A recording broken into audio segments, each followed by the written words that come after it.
Good morning, children. In the last class, we have seen what are the errors in the series of measurements. So, what is absolute error, a relative error, percentage error? I hope you have studied and made the notes as well.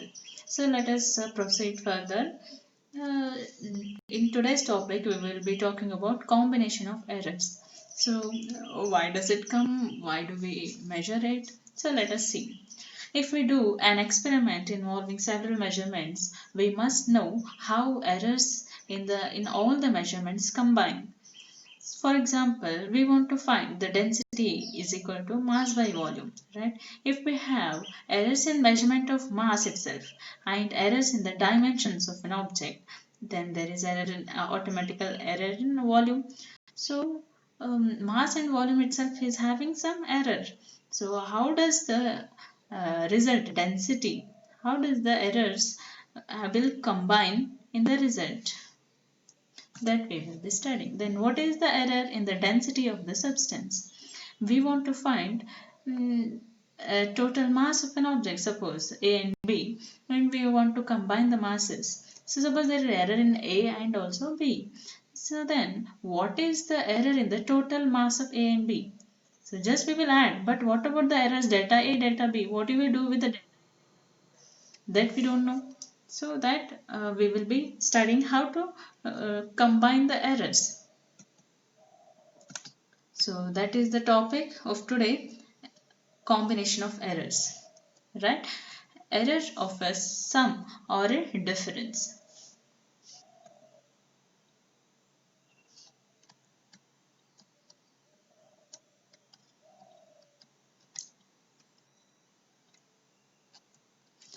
Error of a sum or a difference. Suppose two physical quantities A and B have measured values A plus delta A plus or minus delta A, B plus or minus delta B respectively, where delta A, delta B are what? They are the absolute errors that we have seen in the last classes, right?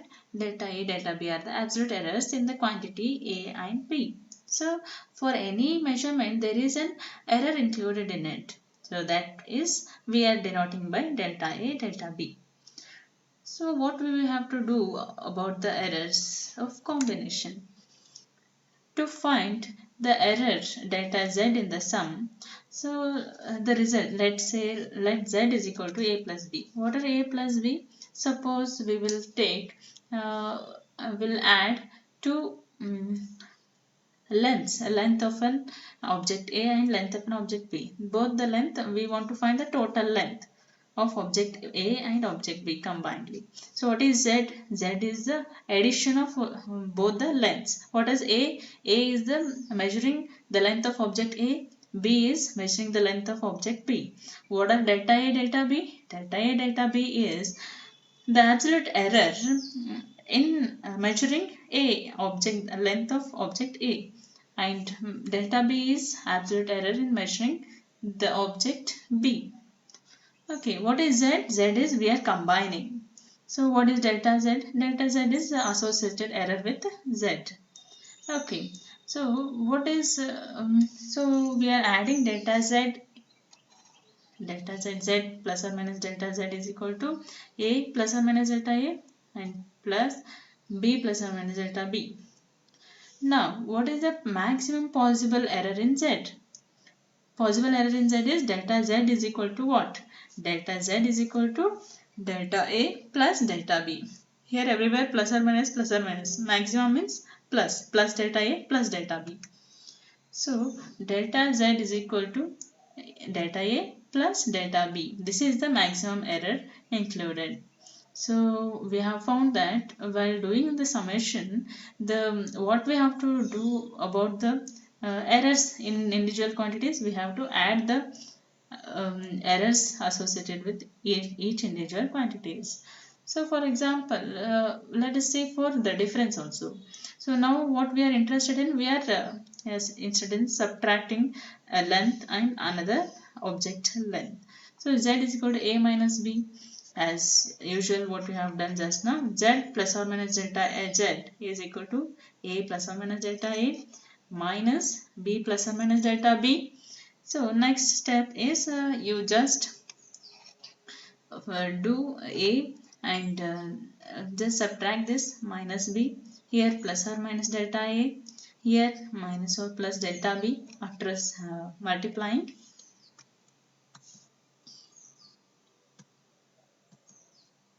Okay. So what is the maximum possible error in Z? Delta Z is equal to what? So everywhere plus or minus is there. So maximum means plus. So plus delta A plus delta B.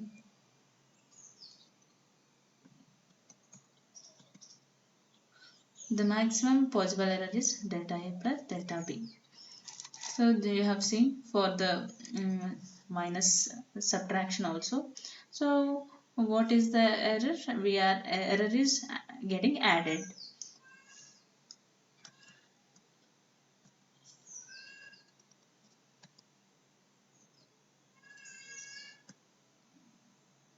So the rule is when two quantities are added or subtracted, the absolute error in the final result is the sum of the absolute errors in individual quantities. That's what we have seen, delta A plus delta B. Even though if it is subtraction or if it is in summation, we will add the errors, individual errors.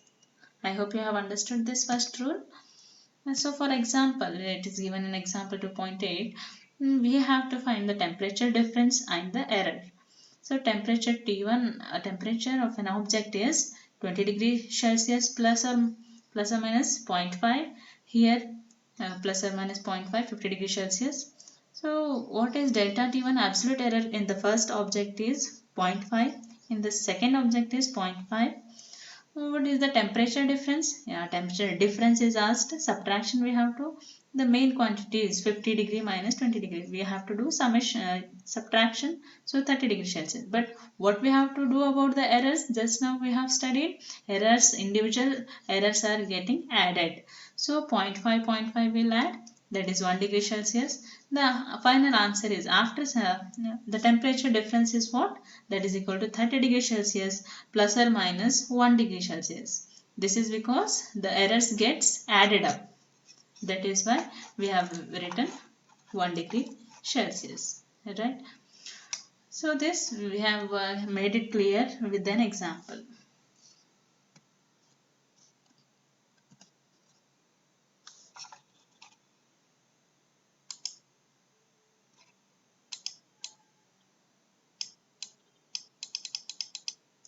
Error of a product or a quotient. Now we are let us see in case of product or a division. Suppose Z is equal to A into B. So where we can give an example for it is let us say volume. Volume is equal to what? Base area into length. So first let it be area, second will be the height. So that gives the volume. So likewise, so many times we have such products.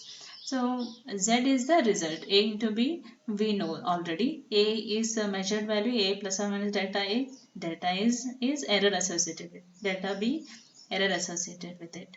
Then Z plus or minus delta Z is what?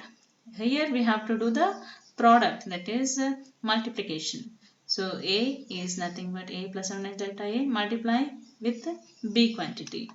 So next, while multiplying, so first A multiply A into B, then plus or minus A into delta B.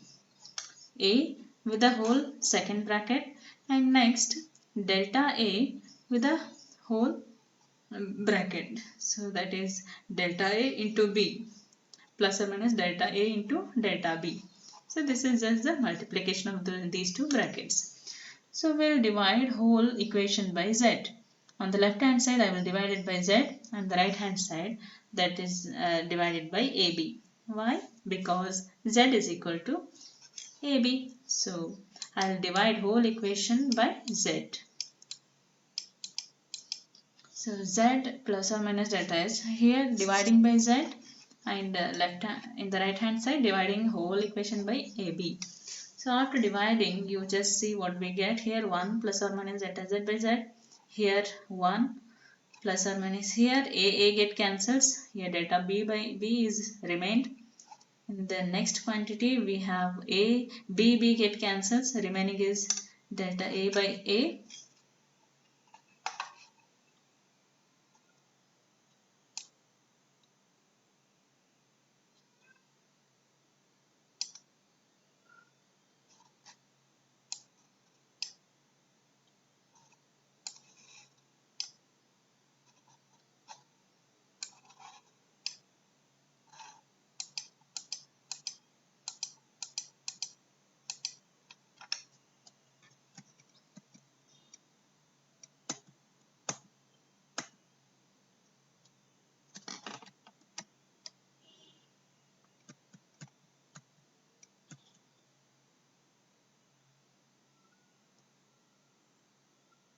and the last term is delta A by A. I'll put it separately, delta A by A multiplied by delta B by B. Since delta A, delta B are very small, 0.5, 0.5, 0.05, 0.05.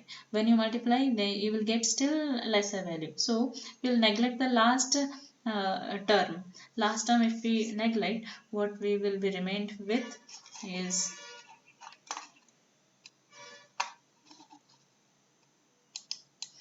delta z by z, a 1 get cancels on the both sides, so delta z by z is equal to delta b by b plus delta a by a. This is the maximum relative error. So relative errors you have studied in the last class itself. Delta z by z is equal to delta b by b plus delta a by a. So what did we understand? We have to, in the result, we have to just add the relative errors of the individual quantities. Delta a by a is what? Relative error in the quantity A. Delta B by B is the relative error in the measurement of B. So what we can say is, let us give the rule. Rule says when two quantities are multiplied or divided, the relative error in the result is the sum of the relative errors of the individual quantities. Sum of the relative errors of the individual quantities. So we have understood now. So let us look at the example 2.9. Resistance equal to what? V by I, voltage by current. So V measurement is given, I measurement is given with their absolute errors. Now we have to find the percentage error in R. Percentage error is now what? Relative error expressed in the percentage. So we know the formula, relative error delta Z by Z is equal to the relative errors of the individual quantities. Addition of the relative errors in the individual quantities. Delta A by A plus delta B by B. So just substitute the values.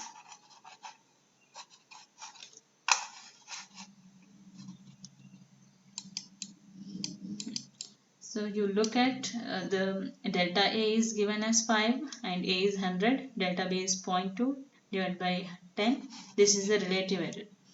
To get the percentage error, multiplied by 100. So you get 5% plus 2%, 7% is the answer. This is whenever we have the multiplication or a division, what happens? The relative errors get added up. Relative errors of the individual measurements. Now, the third case, error in case of a measured quantity rise to a power. Z is equal to a square. So, for example, which one we can give? A square. Area of a square. Area of a square is what? Square of a side. Square of the side. A square. So A, this can be written as A multiplied by A. So this we have seen in the last case. That is, whenever there is a multiplication, the errors get added up. Relative errors get added up. So relative error of delta Z by Z is equal to relative error delta A by A plus delta A by A, which is nothing but twice the relative error of an individual quantity. So here question was a square, so the answer is twice, 2 times the delta A by A. So what we can generalize is, it is power multiplied by the relative error. In general, if we have Z is equal to A to the power P, B to the power Q and C to the power R divided by, then you see what is the answer. Power is multiplied by the individual relative error. Power is multiplied. So all these errors gets added up. Relative errors get added up. The rule is the relative error in the physical quantity rise to a power